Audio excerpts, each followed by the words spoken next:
much evidence does one person require to finally admit that God is God? Well, if you're Pharaoh, a lot. The battle continues in today's reading from Exodus 9 to 12. We see the final 6 plagues that the Lord brings against Egypt, and we see the continual stubborn pride of Pharaoh that refuses to acknowledge that anyone other than he could possibly be Lord in Egypt, until he comes to the place where he doesn't have a choice except to acknowledge that he can't stand against the power of the real Lord. And the reason for the plagues is made clear up front. The Lord tells Pharaoh in verse 14 that he's doing all of this so that you will know that I am the Lord and that there is no other God like me in all the earth. He starts today by sending a plague against all the cattle and the livestock of Egypt. But it doesn't affect any of the cattle and livestock of the children of Israel. Well, Pharaoh doesn't listen. He hardens his heart. So the Lord sends a plague of boils that break out on every Egyptian, even Pharaoh's magicians, but not on the Israelites. Pharaoh still won't listen. So the Lord sends a plague of hail that destroys crops throughout the land of Egypt. But they don't touch the crops in the land of Goshen where the Israelites are living.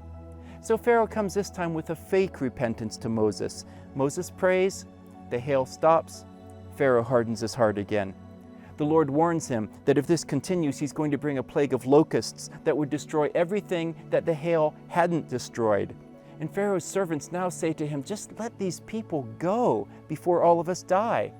So Pharaoh tries to cut a deal with Moses to appear to be letting Israel go and at the same time to keep control. He says, okay, you can go, but only the men. Moses says, no, everybody has to go. And the plague of locusts came, except, of course, where the Israelites lived. Now Pharaoh comes pleading for forgiveness so that the plague would stop. Moses prays, and as soon as the plague of locusts is gone, so is Pharaoh's repentance. He refuses to let them go again.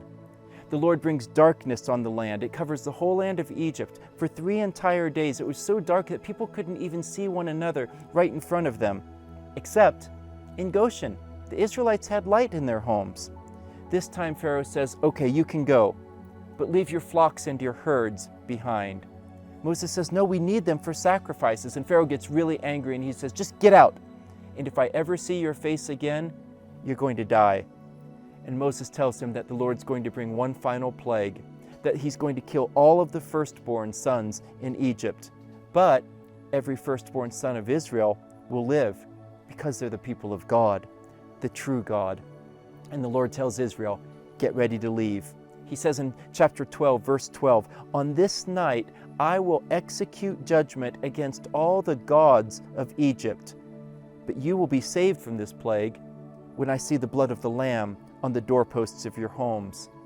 That sounds a lot like what Paul says in Ephesians 3, verse 10, when he says that the salvation of God's people, through that, the wisdom of God will be displayed to all of the rulers and authorities in the heavenly realms. So the Lord moves through the land of Egypt. He kept his promise, and every firstborn son died, including the firstborn son of Pharaoh, who was the heir to the throne.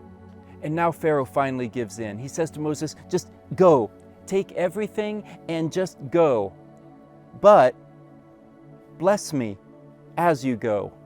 I don't know how he even thinks that the Lord would do this for him. He is so self-absorbed and so arrogant that even when everything has fallen apart because of his opposition to the Lord, he somehow still thinks that he can get something from the very God that he's been opposing. And Pharaoh will try one more time to oppose God, which we'll look at next week. But he knows now that the God he's opposing is really the Lord. And after more than 400 years in Egypt, the children of Israel were finally on their way to the Promised Land.